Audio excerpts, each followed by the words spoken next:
Mass Effect isn't just a series of games. Well, it is, but it's also a massive universe filled with rich lore, unforgettable characters, and mysteries that fans have been trying to figure out for years.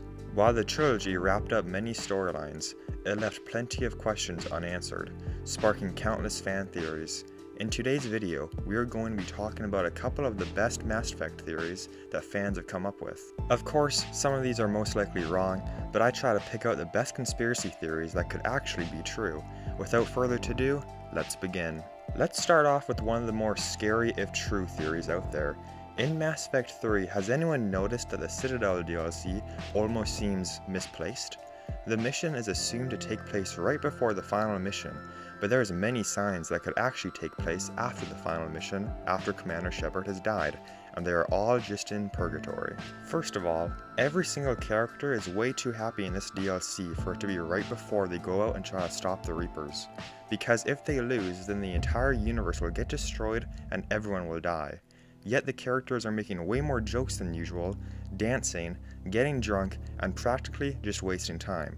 I know they excuse it by saying that Normandy is docked and they can't leave even if they wanted to, but I'm pretty sure they could still be doing way more important things, like strategizing or making sure everyone knows what to do when they go to war against the Reapers. Yet they choose to party and get drunk instead. But the most unsettling piece of evidence that backs this theory up is if you talk to the Citadel AI Avina, you can actually ask her about the bar named Purgatory that's on the Citadel. But after you ask Avina this, she will begin to define the Catholic definition of purgatory. And the strange thing about this is that this line of dialogue that Avina says will only be possible to hear when you're doing the Citadel DLC. You can't hear it any other time during the game. So could the Citadel DLC actually take place after the final mission, and this is just the characters meeting up in purgatory to have a good time, just waiting to be brought up to heaven? I mean, come on, they take a group photo together. This is way too good to be true. Also, here's a little fun fact for you guys. Did you know Miranda and Ashley never talk to each other at all in any of the games? I mean, it makes sense. They most likely would just hate each other. Or maybe they're actually the same person.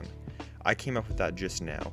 Let me know what you guys think in the comments down below. Anyways, back to the theories that are most likely true. Now let's talk about a theory that involves Wrex. This theory states that Aria T'Loak is actually Alina. Now, if you're like me, you're probably thinking, who the hell is Alina? Well, she's Wrex's ex-best Asari friend. She was a former Asari commando that later became a mercenary. Now, Wrex knew Alina during her mercenary years before he knew Commander Shepard. They stayed close to each other until Wrex received a contract to kill Alina, but since they were close friends, Wrex decided to tell her about the contract so they could test out their skills and battle it out. They found an old space station and fought for days, until Wrex realized that the station's core was about to explode, and he managed to escape just in time. He then later received a message from Alina saying better luck next time, confirming that she also survived the explosion. Since then, Alina's location has been unknown. Now, you're probably thinking where Aria comes into play. Well, she shows up in Mass Effect 2, and during some dialogue you can have with her, she hints that she also used to be a former Asari commando turned mercenary. This led many fans to theorize that they are actually the same person, since it cannot just be a coincidence that one disappears just after the other emerges. And they both have two A's in their name, just another thing I noticed that really cements this theory to be true. Now, speaking of Asaris, there's also another theory that involves their entire race tricking every other species in the galaxy. There's many times in the games where we see that the Asaris have the ability to manipulate people's minds. For example, Samara's daughter, Morinth, was able to influence Commander Shepard's mind. Her eyes turn black, and Shepard's vision becomes distorted. With these abilities, it's highly likely that the Asari can manipulate the way each race sees them. The main piece of evidence for this theory is a sequence you can find in Mass Effect 2. The sequence involves a Salarian, Turian, and a human arguing about what the Asari in front of them looks like. And very shortly it becomes obvious that they each see the Asari in their own image. They all say she has features from their own species, but that's simply not true for the Salarian or Turian. Or is it? We all know the Asari are the most advanced species in the galaxy, and it's definitely not because they're all women. So maybe they are so advanced because they manipulate the way people see them, so no one ever starts wars with them. Everyone probably feels comfortable around the Asari species because they seem familiar to each race. The biggest thing that goes against this theory is when you go to the Asari planet, you can see statues of them, and they look exactly like what they usually do.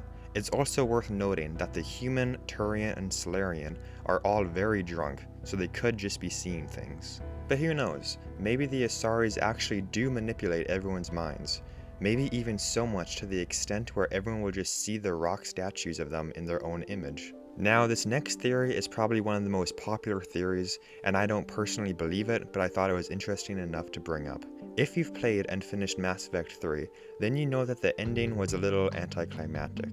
Well, this theory attempts to fix that by saying the Reapers were trying to indoctrinate Shepard throughout the entire game. This would explain why they didn't just kill him, which they had multiple chances to do so. Instead of killing him, they wanted to make him one of their own. So this theory states that the final battle with the Reapers was their last attempt to fully indoctrinate Shepard. Once Shepard was hit with the Reaper beam, which probably should have killed him, all of the following events took place within Shepard's mind as a dream. One of the main arguments for this theory is the appearance of Captain Anderson and the Elusive Man on the Citadel at the end of the game. Many people believe Anderson and the Elusive Man represent Shepard's internal battle. Anderson represents Shepard's conscience trying to fight the indoctrination, while the Elusive Man represents Shepard's mind submitting to it. And the final decision at the end of the game decides whether Shepard manages to escape the indoctrination by choosing destruction or to succumb to it. But if you ask me, this is just Mass Effect fans trying to cope with the ending of the game being a little rushed and not satisfying a lot of the players. Now let's talk about a theory that involves Saren, and how Vetra from Mass Effect Andromeda might actually be Saren's daughter. First of all, they do look similar. I mean, Vetra looks exactly how Saren would look if he was a girl. But there's also some moments where Vetra will talk about her past. She tells one of the characters, Drac, that her father was a part of a special ops, and simply disappeared one day.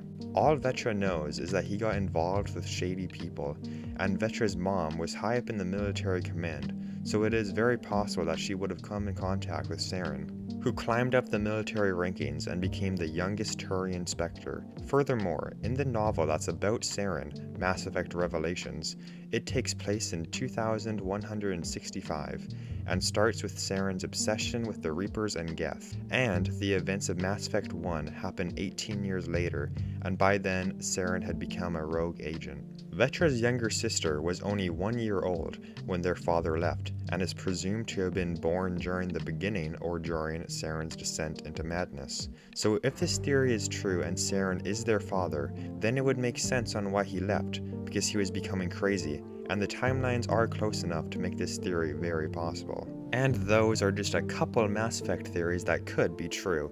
If you've made it this far into the video, thank you so much for watching, and if you want to see more Mass Effect theories, drop a like and consider subscribing to the channel.